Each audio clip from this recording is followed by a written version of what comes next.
All right, hello everybody, and welcome to the Sustainable Materials Management webinar series, a joint effort between the National Recycling Coalition and the Pennsylvania Recycling Market Center. My name is Wayne Bowen. I'm the program manager for the Recycling Market Center and will serve as your moderator today. Today we have Megan Workman from Fastmarkets RISI to provide an update on the recycled paper commodities markets, and I will introduce her in a moment. You see her up there on your screen, so there she is. Say hi, Megan. Hi. We're going to have a Q&A session at the end of the presentation, so if you have a question or comment, you can use the Q&A feature located on your control panel on your screen. Please note that an edited version of the webinar will be made available for viewing via YouTube links on both the National Recycling Coalition and Pennsylvania Recycling Market Center websites. And also please note that the Pennsylvania Recycling Market Center, its affiliates, funders, and the National Recycling Coalition assume no liability resulting from the use of any information provided during this webinar. The webinar is provided only as an informational tool, and no discrimination is intended and no endorsement by these organizations is implied. So Megan Workman is the price reporter and editor of Fastmarkets RISI, a position she has held since August of 2018. Her responsibilities include interviewing various CEOs at top industry companies and visiting numerous mills and recycling and converting plants globally. Prior to Fastmarkets RISI, Megan was the associate editor for Recycling Today Media Group, where she wrote, edited, and interviewed for Recycling Today magazine and its sister publications, Construction and Demolition Recycling magazine, and Storage and Destruction Business magazine. Megan was also a reporter for a local biweekly newspaper and a business journal. Megan's a graduate of Ohio University with a Bachelor of Science degree in magazine journalism. So now I'm going to turn it over to you, Megan. Thank you very much, Wayne. You said 2018, and I'm in New York City. I'm in Brooklyn right now. Our office is on 6th Avenue, New York City, and I've been here since 2018 with that, and it feels much longer than that of any of you in the recycling paper industry. Once you get into this, it's definitely a relationship base, but you go all in, and I hope to educate you today on the last year. And so today's presentation will be a recovered paper update. A shifting year is what I'm going with. So that word shifting, you'll hear me say quite a bit today because of what's gone on in the last 12 to 16 months. There's been a shift in demand and production. And so I want to make sure we touch on that today. You will see in my presentation quite a few headlines. And I did that for a reason. It's a headline year, absolutely. This is what we'll talk about today. I'll start with changes because of COVID-19 from supplies to demand, what that has shifted and the different changes we've seen, but also the challenges with transportation, from the waters to the roads. Wow, there have been a lot of challenges with transportation this year, and they haven't let up. They actually increasingly get worse, and the freight rates go up every month, and they have this year. So we'll talk about that a little bit and how that's affected demand a little bit. Demand has shifted with China's curtailment in recovered fiber demand globally. People were really confused about what that would mean for our demand in the US. It hasn't been bad. Sellers have done a great job of shifting their sales to other markets, and I'll talk about those, especially Europe. I have some good data there that's recent. Consumption in the US is up. Mill demand is driving the market today in June. It has for the last few months and is helping to drive up those prices against supplies that are a little bit soft. And generation's coming back. I've heard every week this month, but it's mid-June and not where still many people expect. And then we'll wrap it up with pricing rebound and talking about how 2019 was such a volatile year for recovered paper, with OCC and SOP dropping to their record lows, and how they've bounced back and are up pretty big this year so far, with OCC domestic up 8 months in a row in pricing. So let's talk about that. But first, I wanted to start with January. You know, we know and have seen with the COVID challenges, but January 23rd, there was a ransomware attack with WestRock. And I start here because the ransomware attack with WestRock, which several called a market shock, they came out in their first quarterly reports. And Greg Rutter, who I work under and should have mentioned his name, I work with him every day. In the article coverage he wrote about it, he called it a gut punch to WestRock's profits. I think that was a good phrasing. It cost them about $100 million alone because of that ransomware attack that happened in January. And they lost 121,000 tons of production. because of this ransomware attack. What that did was it stalled the movement of their paper and machines as well, and they were kind of going old school with it for I'm not sure how long, but I do know that they're back and everything's okay. But I mentioned that because it also affected a couple other mills. I know Atlantic Packaging in the Northeast also had some issues. They had to go even to faxing, and I'm a millennial, and faxing, what is that? I'm just kidding, but they had to do some work with faxing. Just to share with you that there's a ransomware attack going on in multiple industries. I first noticed it in January in the paper industry. It reminded me of this time last year in January 2020 when I first started hearing about COVID because of my contacts in China. Contacts at mills there, workers were starting to stay home and mills were starting to have to slow production because recovered paper collections in China were slowing because people were staying indoors. So even though we really didn't see it here in New York City and much of America until March, COVID-19, the pandemic and its effects, we started to hear about it in the recovered paper industry in January. And so this ransomware attack, to relate it back to that, is we have since in the last month or two, an oil firm has been attacked. Just a couple of weeks ago when I was doing my recovered paper collection for the first week of June, a major meat supplier to Costco's and those kind of stores was also attacked by the ransomware. So I'm starting there to share that the recovered paper industry has dealt with so much in the last year. Even something like this that isn't just unique to it, it's affecting a lot of other industries across the US. Transportation has been such a challenge in the last year. It came out in April that an FMC commissioner said that the increased charges that all of these carriers have implemented in the last year, blaming it on congestion and things that are out of their control, the FMC has come out and said that's unreasonable for these D&D charges, and they are looking for ways. They're still investigating. The FMC is still investigating this today, looking to get shippers' money back. So that's just one point of all the additional costs and stresses that these shippers have dealt with in the last year.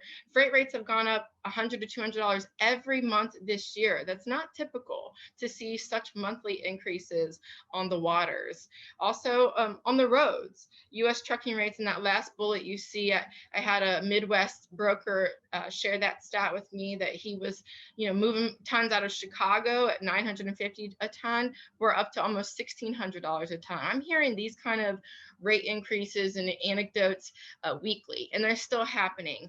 That shipping out of California 5 times the amount it was. Those kind of wild examples of, in addition to the freight rates and increase, the congestion at the ports, the lack of containers, the drive by these shipping companies to ship empty containers back because they don't want to spend the time, allowing recovered paper to be loaded on these containers, ships, that it has created quite a mess.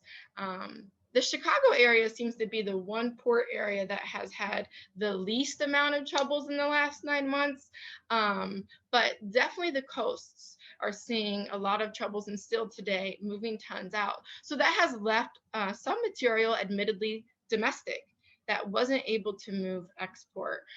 Fortunately, though, for the recovered paper market in the US, the domestic mills have been eating up these tons, and they are hungry, and they're still hungry here in June. I've heard this week even. So despite these challenges, recovered paper has had a positive year so far. This is a table I put together every month. The data comes from the US Census Bureau.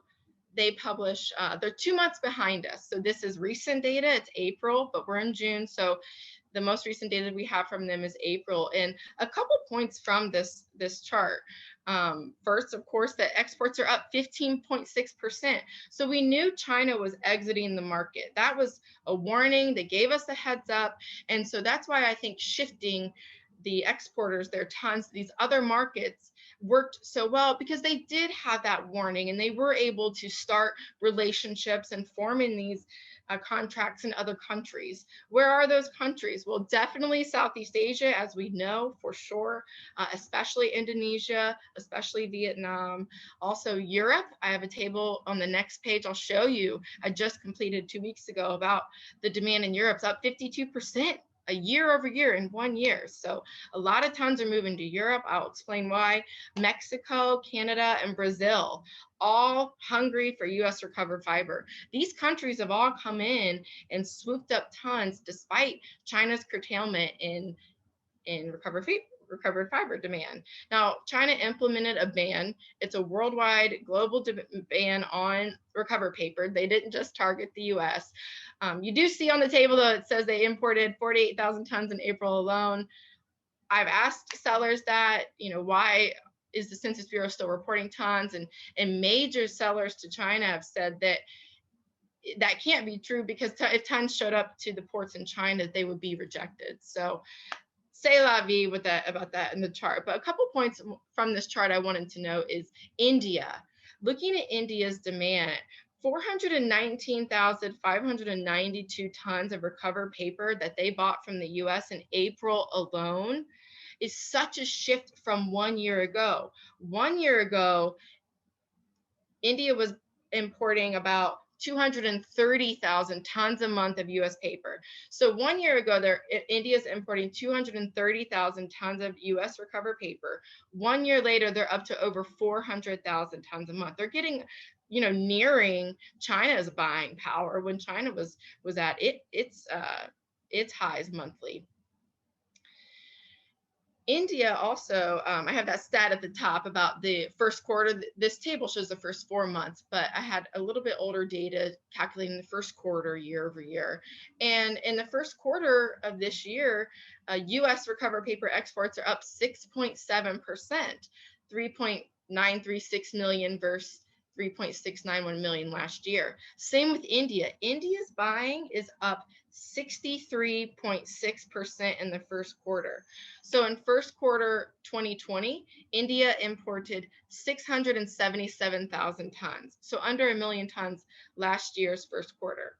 This year's first quarter, they've imported 1.108 million tons in the first 3 months, in the first quarter of this year. So 63% India's buying is up the first 3 months. And then we see by the fourth month, they're over 400,000 tons of buying, which is more than 200,000 tons a month they were buying a year ago. So India has come in definitely as the pricing leader. Sellers have used that phrase themselves.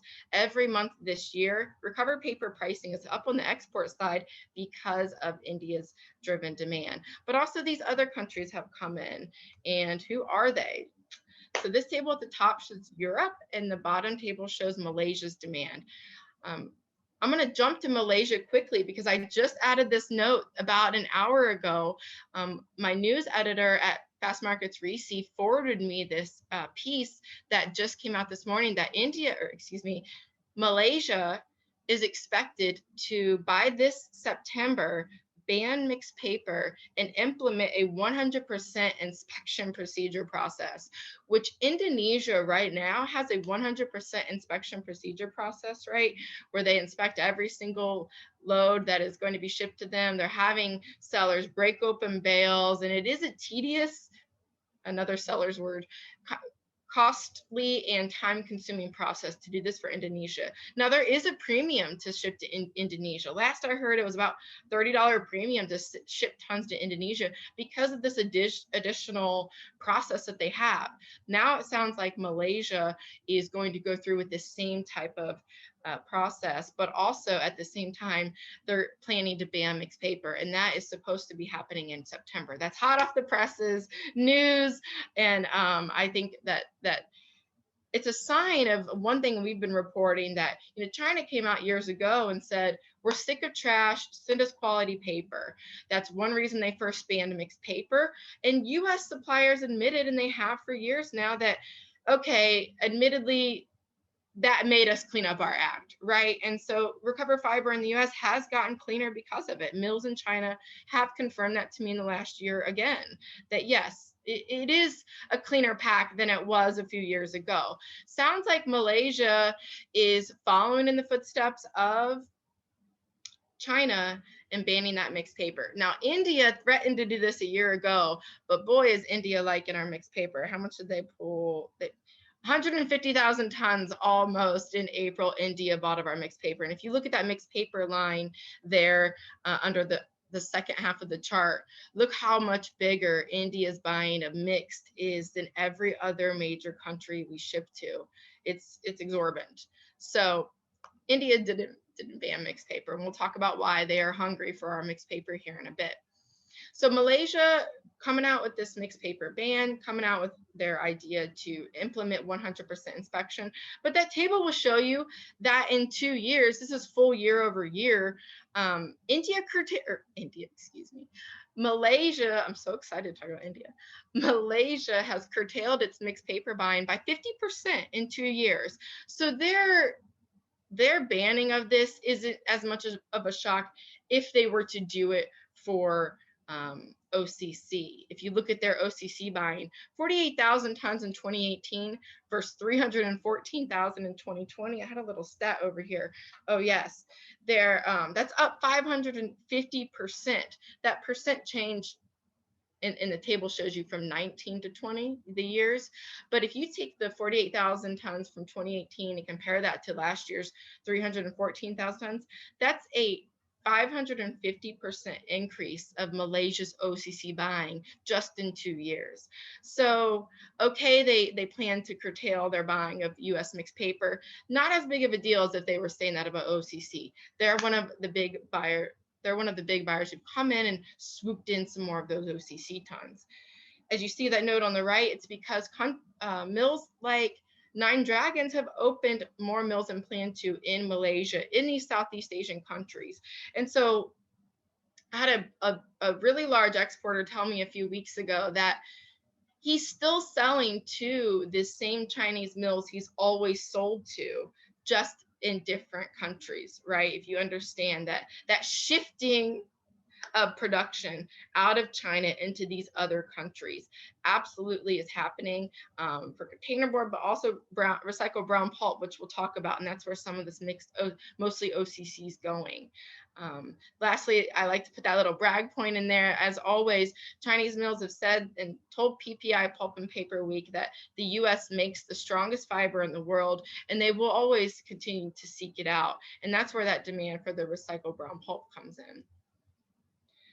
Back to the top, I've been hearing more and more, and just anecdotally, I ask every month, to shippers, where are you selling your tons? It's one reason I noticed, just anecdotally, that Europe was definitely somewhere these tons were moving to. When I dug into the data from the US Census Bureau this month, again, it's June, so the most recent data from the government is April, you see that to the major destinations in Europe, their buying is up 52% year over year. That's just in 1 year that they have increased their buying by over 50%. Another point I want to note here is if you look at the OCC buying of Germany, Italy, and the Netherlands, they each purchased between 6,000 to 7,000 tons of OCC in April alone. That's a big jump from what they bought from April 2020. I have those numbers right here. In April 2020, Germany bought 3,313 tons, Italy 2,172 tons, and the Netherlands just over 4,500 tons. So they weren't that close at all to the 6,000 to 7,000 tons they each pulled in April. And I'm sorry that chart is a little confusing at the top, but I wanted to show the monthly buying of each grade of those European countries, but then also show in the purple the year-over-year differences. I think it's important to see what kind of grades they're buying and how much, but also to note that big jump in the OCC buying in those three major buyers there with Germany, Italy, and the Netherlands. So hungry for US recovered fiber, going to Europe. This is just a kind of out of sequence. I shared this during my ISRI presentation. If you were in that presentation a few months ago, excuse me, that I just wanted to share this. I have wonderful sources and I appreciate my sources so much. That's why I think Fastmarkets, RISI, and PPI Pulp and Paper Week is so good at what we do, because we talk to such a vast amount of people who tell us they only talk to us because they want the sheet and market to be reflective of truly where it is today. And they also share this kind of insight in addition to their prices each month is this. These are 2 photos of the West Coast showing all of those ships sitting out there. Now, this is several months old, admittedly, but I wanted to just share the kind of feedback I'm getting truly in pictures, but also how packed it was. If you didn't see this kind of data a few months ago showing all the ships, there were 40, 50 ships sitting out there at several points, and all those little dots on the bottom right are ships just waiting to be serviced at ports. Unbelievable. So recovered paper demand and pricing is up in the first quarter. This great chart is from our economist, Hannah Zhao. Hannah covers recovered paper as an economist. She does forecasting of prices and demand and supplies. I am not a forecaster. I cannot forecast pricing and I cannot forecast anything. That's not what I do, but Hannah does. And so I pulled this from her most recent report that you can purchase from her. It's a fantastic report that covers the recovered paper market, looks out ahead to 2025. She has great tables. That's why I had to use this from her, and it's really informative. But she says in her report that recovered paper demand is expected to grow worldwide through 2025. And that's a shift from 2018 and 2019, which both saw recovered paper demand decline because of the reduction in global paper and board production in China. So just 2 more graphs from Hannah. Thank you, Hannah, showing world recovered paper demand going up and in which grades through 2025. And also the table on the right shows OCC pricing. And maybe I shouldn't have included that one there because that doesn't make so much sense on my page there. But talking about OCC pricing, India's demand has driven up prices higher than they've ever been off the US East Coast. Now, why would this happen? Because for years, China was the hungry gorilla. China pulled demand off the West Coast mostly.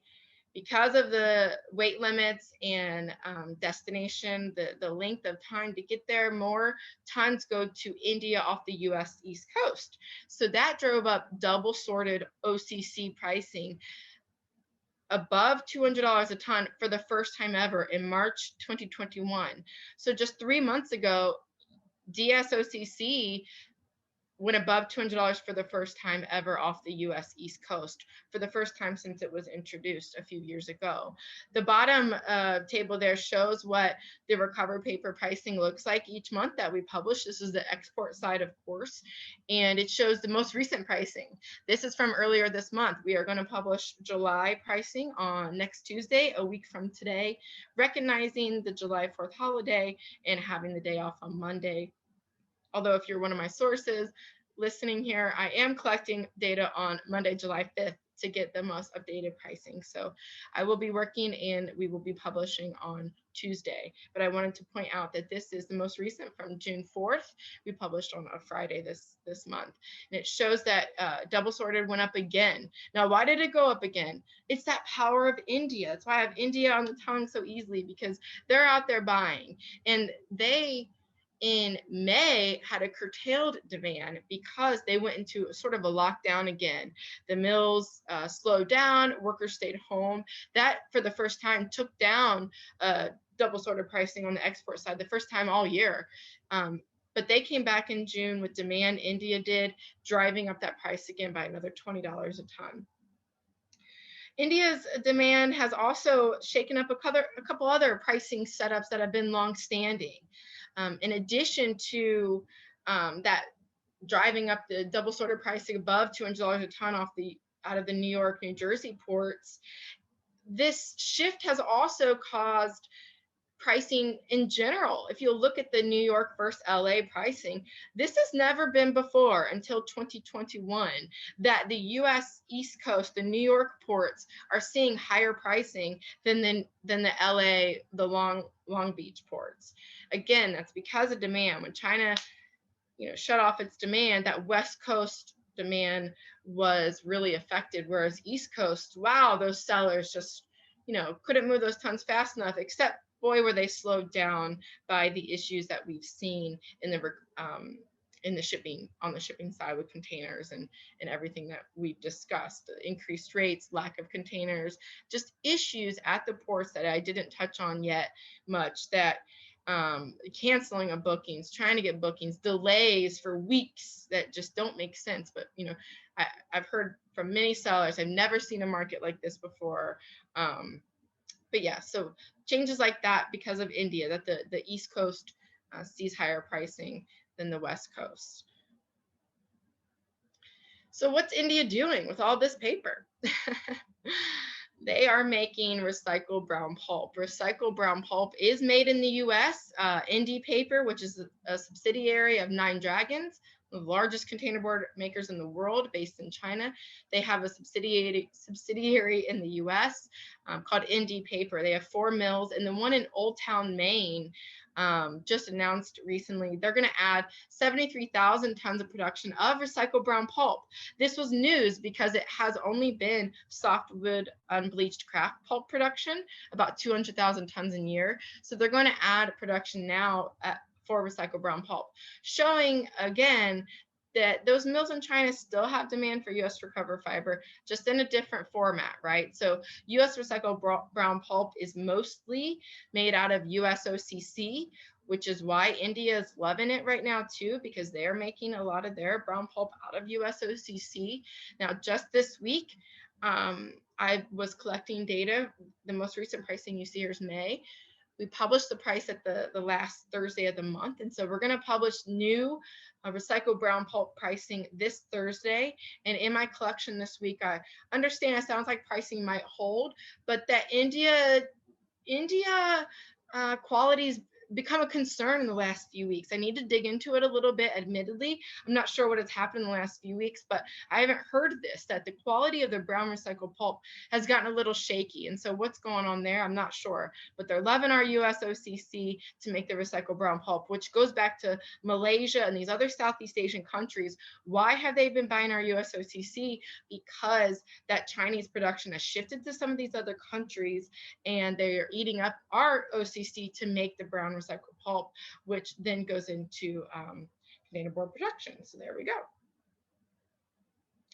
Oh, the other note there is that there were more U.S. mills making recycled brown pulp, but they put a pause on it, and they have for frankly most of this year, because they're so busy, as you can imagine, running container, medium and liner boards. So that's the last point there.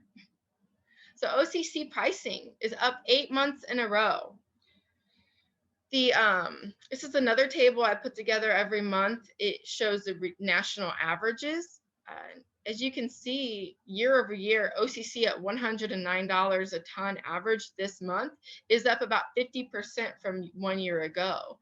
In November, the average for OCC was $57 a ton. And so what a change. It's almost up 100%, $57 a ton in November 2020 to now $109 in June 2021. Also, mixed paper. My goodness, talk about pricing rebound. Mixed paper, just as of early 2018, was in the negatives. It was in the negatives for a couple of years. And what does that mean, in the negatives? It means that mills that for years were getting paid for their mixed paper were having to pay to get rid of it because of contracts, because of municipality, rules about selling mixed paper, that it was being landfilled and was not a grade many wanted to have on their hands. And I remember even some sources a few years ago saying, yeah, what's going to happen to mixed paper? Why even have this grade? And now look at it. The price is up to $56 a ton. Demand is there. Demand is still there mid-month. The big mill's still pulling this grade, but also the export demand is there. So even though China put their ban on mixed paper in 2018, these other countries did not. Now Malaysia, might go through with it, but they're loving it. They buy the mixed paper, they sort through it even more there, and they make paper out of it. And so the demand has come back. I think also we have lost some to the landfill, but also another point that suppliers, especially my MRF contact suppliers, have admitted that The mix has gotten a little browner with OCC because more people are, of course, shopping at home, e-commerce. The boxes are falling through some of these screens and going into the mixed paper because they are smaller boxes. They're not as big as what the industry has always been used to because so many of the smaller boxes are going to home. So mixed paper is browner, which adds to the domestic demand that has been there. Some mills that historically would never use mixed paper have been buying it. Yes, to use mixed paper for what it is because they have invested in cleaning equipment and machines that allow them to sort through mixed paper better, even though it is a bit contaminated. Multiple mill contacts have said, absolutely, we have invested in equipment and we can better handle mixed. But also at the same time, they understand that mixed paper is browner today. It just is. And so I think that's added to the beefing up of that grade too. But it must be noted that that mixed paper price is up significantly. If you just look year over year, I mean, 400%, pretty crazy. All right. Oh, did I? Okay. Okay. So pricing, I reached out to a bunch of sources mid-month, and I don't typically do this where I'm saying that it appears that pricing is up mid-month, but it's the second month in a row, and only the second month in a row in years that this has happened, that pricing is up the second month in a row mid-month. And why is that? Well, in May, as I said earlier, May lost that beginning of the month demand because India had their lockdown and slowed demand that really affect the movement of paper and pricing. So pricing dropped on the export side. Well, India came back the second week of May, from my understanding, and helped to move tons and get that pricing up again. Here we are in June, and I checked in with sources, and again, second month in a row, pricing's up again. Why? Domestic mill demand, moving those tons. I had a fun quote here. I like to get colorful sometimes with my stories, but I like to share quotes like this when a source says it. I just called up a Midwest supplier broker contact and said, you know, where's that demand and pricing? And he said, it's like shooting fish in a barrel today. If you got it, you can sell it. The problem is generation. Generation is low and people are competing with that, and prices have climbed up the middle of the month.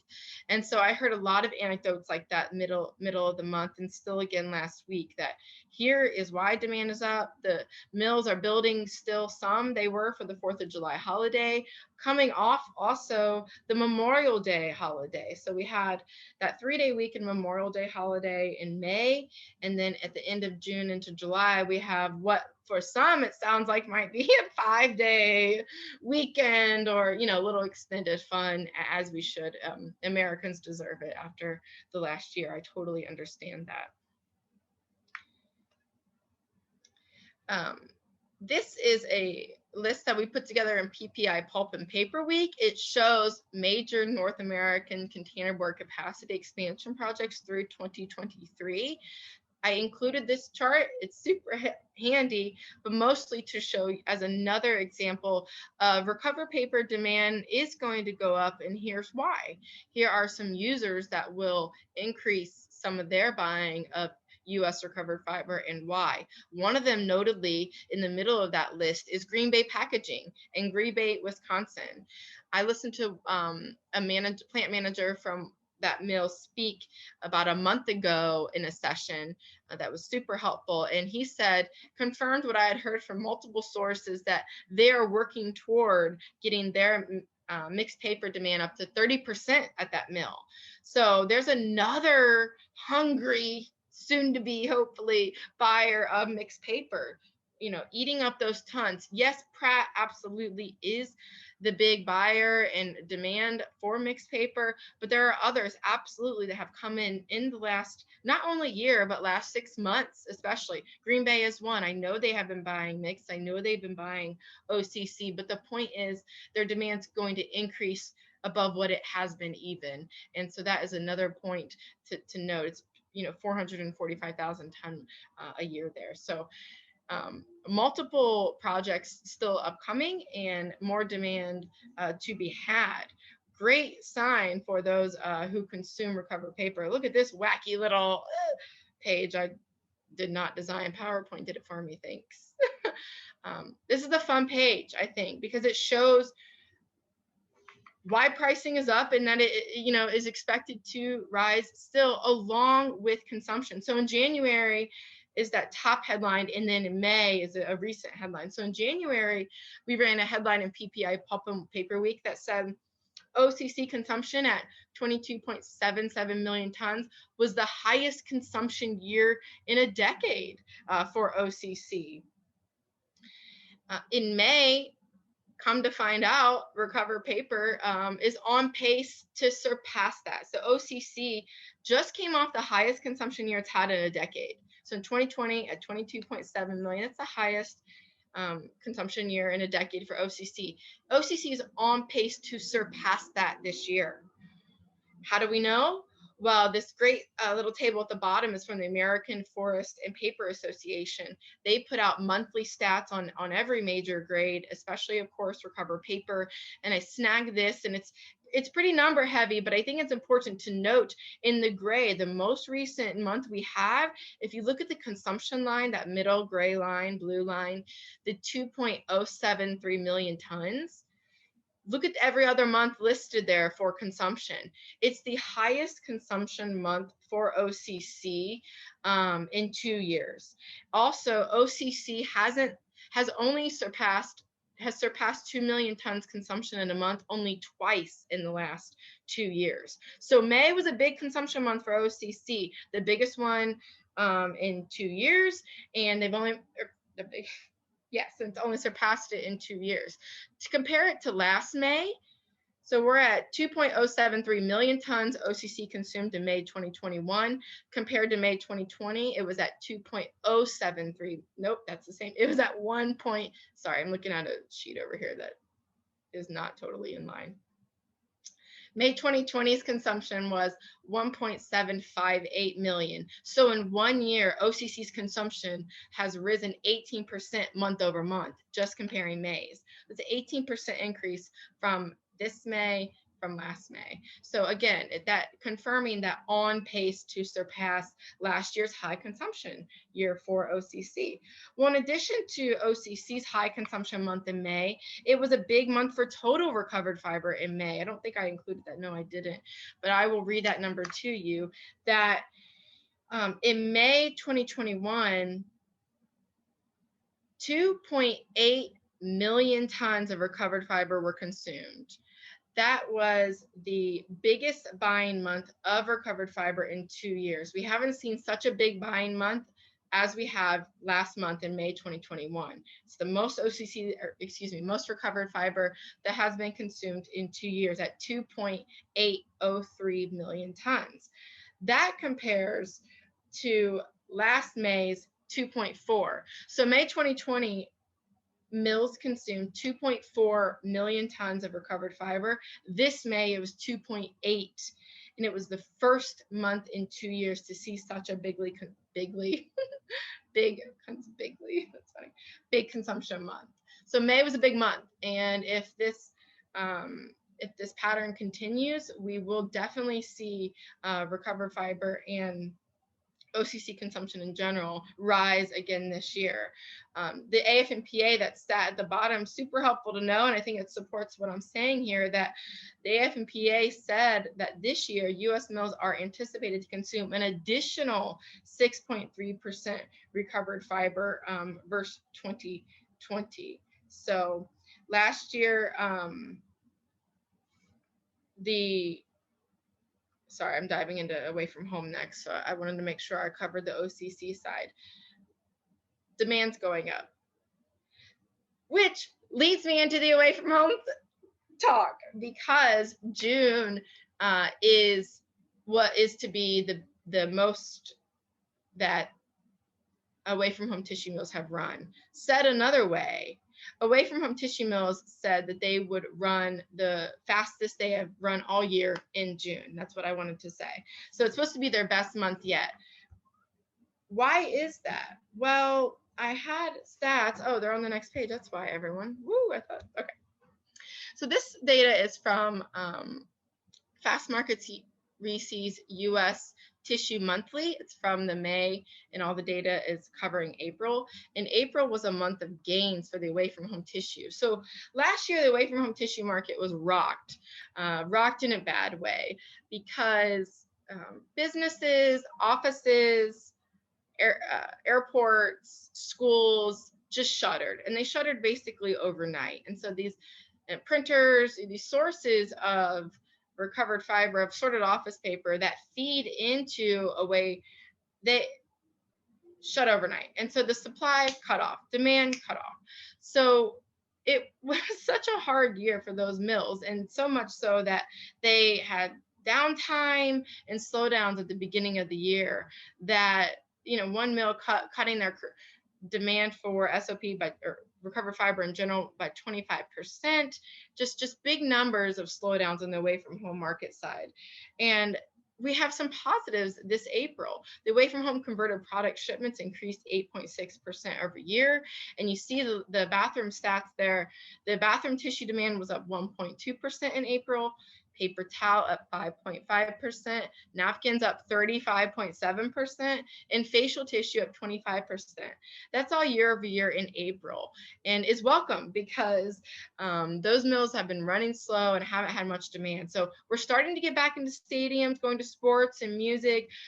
We're starting to hear that schools are going to stray away from the virtual. Here in New York City, the largest school system in America, they are not doing virtual in September. They said they're going back to full in school. So that's just one sign of many, that there's a little bit of a comeback here. I did hear, printers, another source of SOP, are expected to have records, but their generation is off. Two other points for the SOP side of the de-inking side that I think is worth noting is, in April, U.S. mills consumed 212,000 tons of high de-inking grades in April. It was the biggest consumption month in a year. So another sign, again, that the recent data we have showing that the away from home is starting to uptick a little bit. The Fastmarkets RISI's tissue group shared that they expect these shipments and positives to continue to grow over the next few months. So the summer is expected to see more additional growth here rather than curtailment, which again, a good sign. And lastly, exports through April have surged. Let me go back quickly to my export table to show you that. If you look at the de-inking grades at the top half of this chart, they are listed there right above the total. De-inking grades up 50.8% the first 4 months of this year. So Mexico, Brazil, India, some of these Southeast Asian, they are loving the SOP. And why? Why Europe as well? Why are they pulling all of these high de-inking grades? Well, definitely one of those reasons is because they too, like most countries in the world, were affected by COVID-19. And so because they're coming out of these lockdowns with low recovered fiber supplies, their collections are slow. There's, as you can imagine, why, workers staying home, people staying home, that recovered fiber generation's off, and these countries need paper. And so they're coming to the US, helping to drive up pricing, but also shore up some of these tons that at the beginning of the year and end of last year didn't have much demand on the SOP side. So I think really important to show how much of April was a gain month on the high de-inking side, from exports to consumption to the away from home side bouncing back a little bit, and pricing as well. So that leads into this next page about pricing. So SOB pricing has gone up, I almost said bigly again. I've never used that word, and now I've wanted to say it twice. At $240 a ton FAS in June out of the New York, New Jersey ports. SOPs increased $90 a ton just from January of this year. Same with sorted white ledger. It's at $265 a ton in June from those same East Coast ports, New York, New Jersey, increased by $80 a ton this year. Another unique quote there from a contact, Clearwater's Wisconsin mill closed, and that removed 45,000 tons, 54,000 tons of tissue production. This is a recent announcement. And I wanted to share this quote because it shows that mindset that's out there. Here we are in June, and a contact said, really, with a mill going out like that, it's not going to matter on our supply side. If 1 or 2 mills went out, it'd be absorbed. That's how short fiber is. So we really have a generation and supply issue up against now demand, domestic and on the export side. Oh, that's all I had there? Oh, I thought I had more to say about the SOP side.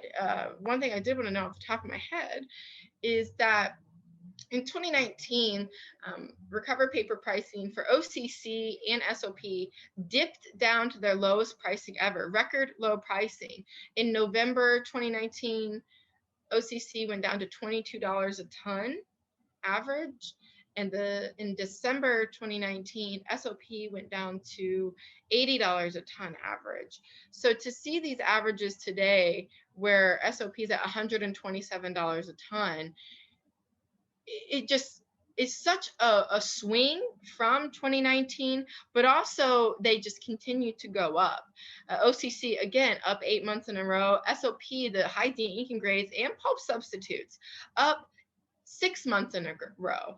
Pulp substitute demand has been driven by the virgin pulp market has seen multiple triple-digit increases, which is almost unheard of in this fashion. I think 3 or 4 triple-digit increases on the virgin pulp side. Well, that shifted mill demand back to secondary side, right? That they didn't want to pay those prices on the virgin, so they came back and drove up a bit the pricing on the secondary because the demand was definitely there for sure. Same for SOP. I know that those mills had more demand, and there were some premiums, $35 at least on SOP in June. Again, a shift from sometime last year when there wasn't a premium on SOP. So what a difference a year makes when SOP's premium was basically non-existent. In mills were warehousing tons of SOP, and they're still sitting on some, I understand for sure, but the premium's back up to $35 for that sorted office paper. For OCC, it's up to about $40 a ton in many U.S. regions here in June, from my understanding as well. So the premiums are back, and people are paying for these grades. And just to share, for SOP at $127 a ton average here in June, multiple major contacts predict they foresee that pricing could reach $200. I have no idea. Again, I do not forecast or predict, but I do want to throw that wrench out there that's the thinking. That's where people see the pricing going. Again, short supplies. It's a lot to do with what these printers are up to. I do know my contacts that have shredding companies, another source of SOP. That generation has not come back, and even if workers have gone back to the office, the shredding services have not come back. As you can imagine, that even if workers are there, they haven't called these shredding companies back to come start their services again, or if they have, it's nothing to the levels of what it was once before. And it reminds me of an anecdote a friend shared with me. She works in the One World Trade Center tower, and they didn't go to the tower for about a year or so, or whatever it was. They started going back 1 day a week. And she just recently, in the last month, started going back to the office a whole week on, a whole week off. And I share that because I think it shows the thinking there, that here's a huge office tower in New York City, right?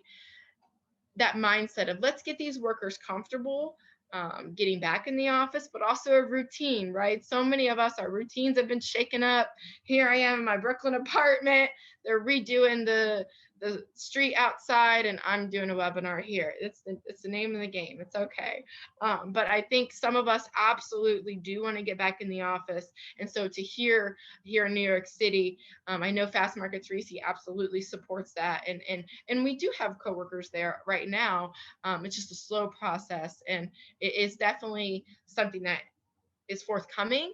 But admittedly, the SOP supplies coming out of office buildings will never be what they were. And so I've had some mill contacts say, at the beginning of the year, they forecasted that they were going to use more virgin, but boy, that high virgin pricing turned their attention back to secondary, didn't it?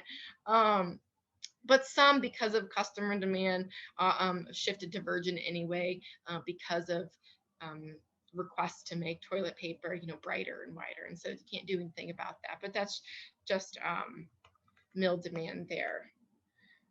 I think I've blabbered everything I could say, Wayne. I have so much to say, but I think that's everything off the top of mind.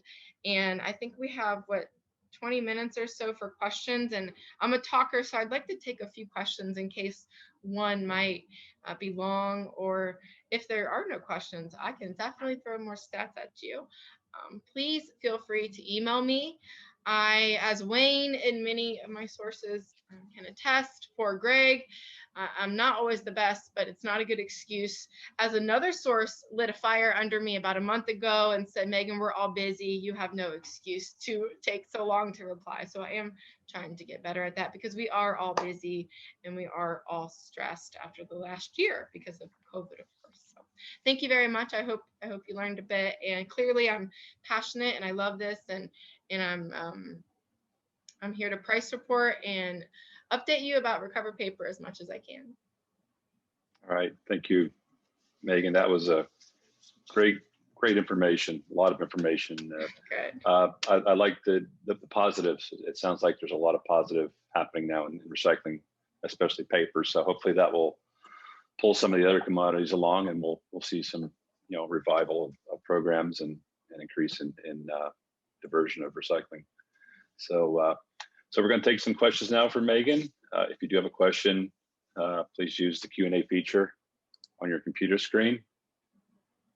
And so we have a couple already, so we'll read these. Low prices and pandemic concerns resulted in OCC/mixed paper going to landfills in 2020. With higher prices, are the recyclers able to staff up to help process and sort OCC, mixed paper, and other recyclables? What other obstacles is the supply chain running into as we ramp up recycled fiber usage? Good question. So that is a good question. The first thing that came to my mind was labor. Oh gosh, there's so much I didn't touch on, right? Labor and transportation were the first two that came to my mind. And so labor has definitely been an issue for a lot of suppliers, because at MRFs, from my understanding, a lot of workers have taken advantage of the stimulus checks and maybe some unemployment. That doesn't make sense if they're a worker. But the Waste Management, for example, came out in their quarterly call most recently, and they called the U.S. government a competitor. That was their word. They called the U.S. government a competitor for labor. And when you hear that from, the biggest landfill operator, biggest recovered paper collector in America, that labor is an issue, it helps to understand why maybe some paper has gone to landfill and where this supply is. Because from drivers to sorters, right? I understand getting sorters on the line, there have been shortages, absolutely. And so maybe the sorting and cleaning up of the material hasn't been what it could be or was for some of these MRF contacts. But also on the mill side, I had a mill contact explain to me last week, that a mill worker can make, about twice what a MRF worker can make. And also, mills being in rural areas a lot have more, I don't want to say committed, but steady workers because of the location of where that is. And so it was made clear to me that maybe the mills aren't seeing as much labor issues and shortages as the MRFs, but a few mills did admit they've lost truck drivers and workers to contract employees to Amazon and to some of these distribution centers that have also increased, right? As you can imagine, Amazon seeking drivers out there. Mill contacts just last week said, Megan, we've lost workers to distribution centers. And so that leads into transportation also being an issue. I didn't touch at all on trucking in the US, which I should have, because absolutely that has been a struggle, not just the driver shortage. I mean, that's an issue, of course, and everyone knows it, and it still is an issue. But added to that truly truckers were getting a little picky with what they were picking up. And they avoided recovered fiber in some instances, I understand, avoiding lanes because of a certain, maybe another commodity was lighter to pick up and weight or cost, they would make more off moving that material than recovered fiber. So truly trucks have been an issue coming into some of these mills and MRFs because of the trucking company itself, and also increased freight rates. That's just another layer. The costs have gone up for everyone, absolutely, and on the transportation side because of the trucking companies increasing the freight rates. So I think sorting on the supply side has been kind of an issue this year. Labor has absolutely been an issue. Transportation absolutely has been an issue. I reached out to Waste Management a few weeks ago, who they said that their generation was flat. That kind of surprised me, but they said their incoming recovered fiber generation into their plants in the US is flat year over year. Okay.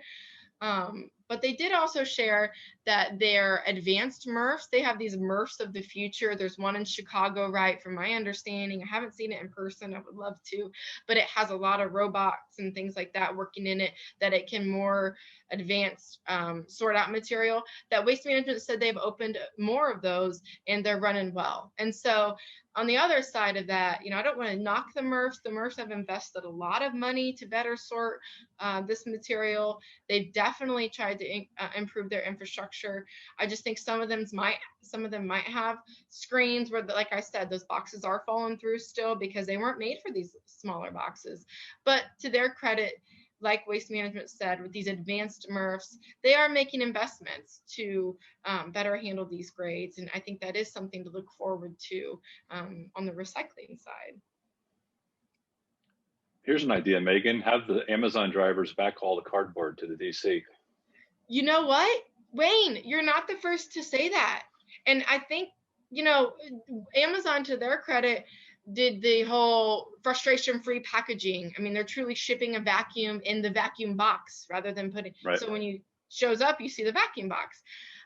They did that, right? They reduced, but then I think the other side is what you just said. And I've had several big sources mention that to me. There might even be balls in the air there, Wayne, but there's, okay. When we see that, you're right, that kind of movement in that back, yes, the backhaul. And that's another reason, one more point to the backhauling, why some mills have seen transportation issues, that for whatever reason, a backhaul somewhere else was why they were avoided. And so just kind of, Recover Paper, our industry is relationship based. And so when you throw in maybe a trucking company or those who aren't mill to mill or mill to MRF or that kind of relationship, it throws a wrench into the way we're used to working, which is pretty respectful, I think, overall. Okay. Here's some more questions. Yes. How concerned should we be with extended producer responsibility, like the legislation being proposed in Maine? What are the potential unintended consequences? How do we avoid paper, which was very high recovery rates, getting lumped into plastic recycling, which is having challenges?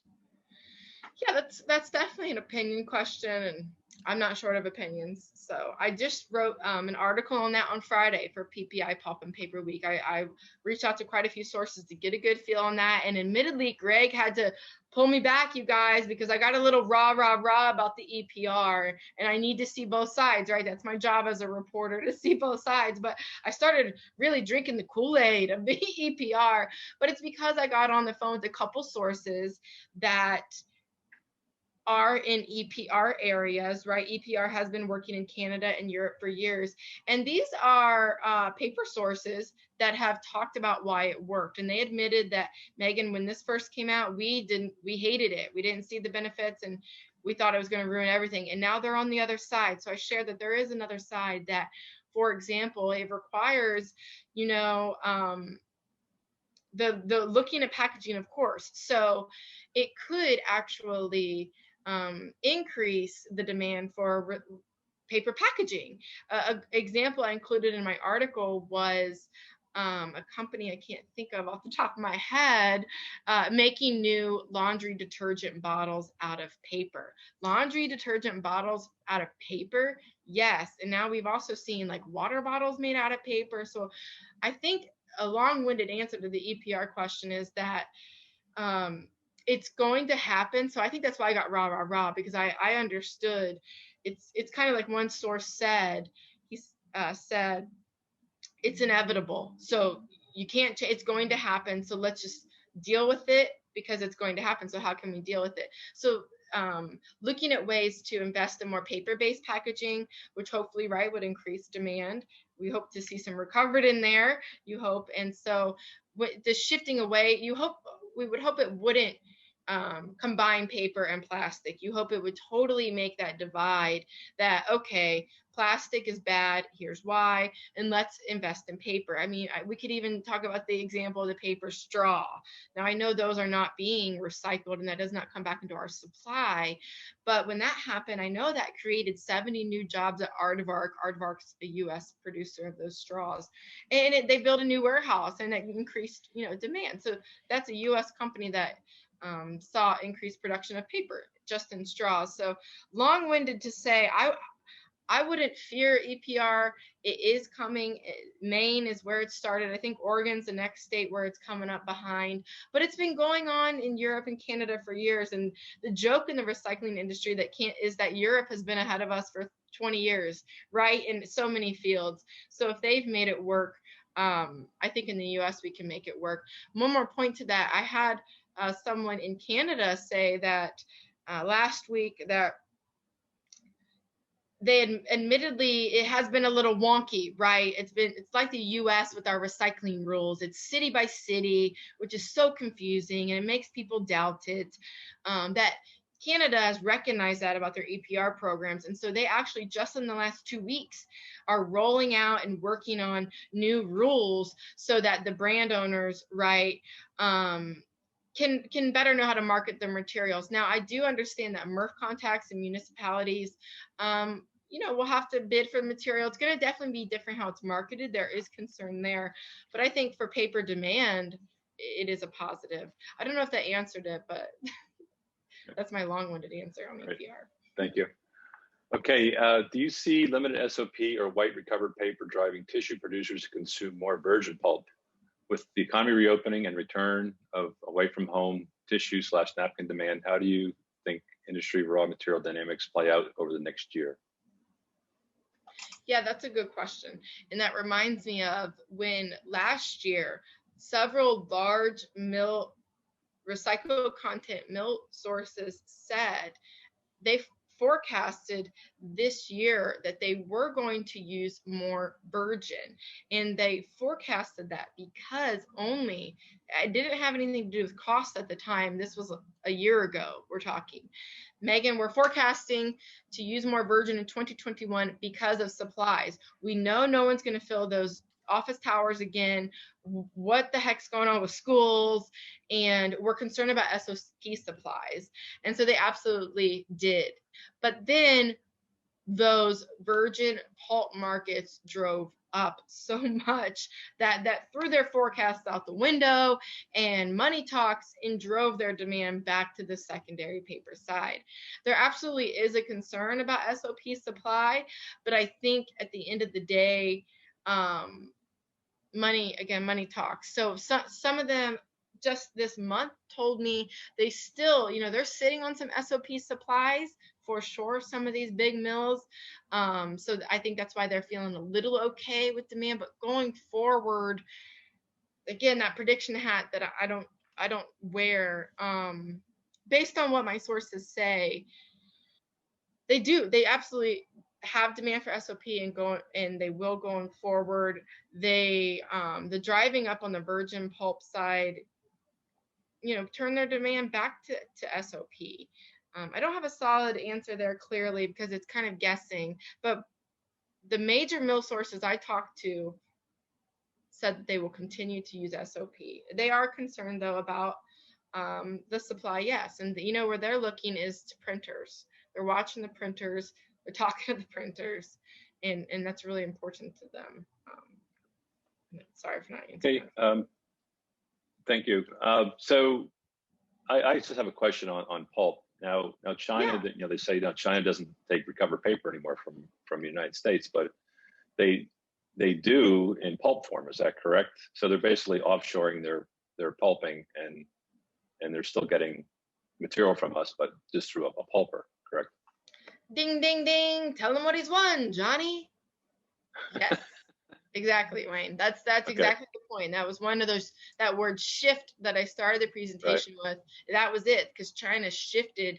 Absolutely. And that's their recycled brown pulp demand, right? Is Pulp. Is US OCC in pulp form? Absolutely. They're buying our tons just in pulp form, yes. Or they're producing in other countries, yes. Okay. All right, I think that's it. We're going to wrap it up. So again, this webinar, like all the webinars in this series, has been recorded, will be made available via YouTube links on both the National Recycling Coalition and Recycling Market Center websites. Thanks again for joining us, and thank you again, Megan, for the update. I hope to think that we can do this on at least an annual basis, maybe more. You're just a great source of information for everybody. So thanks for joining us, and we hope you'll join us for next month's webinar. Please visit the NRC and RMC websites for schedule updates, and have a great day, everybody. Stay cool. Thank you, Wayne. Bye-bye.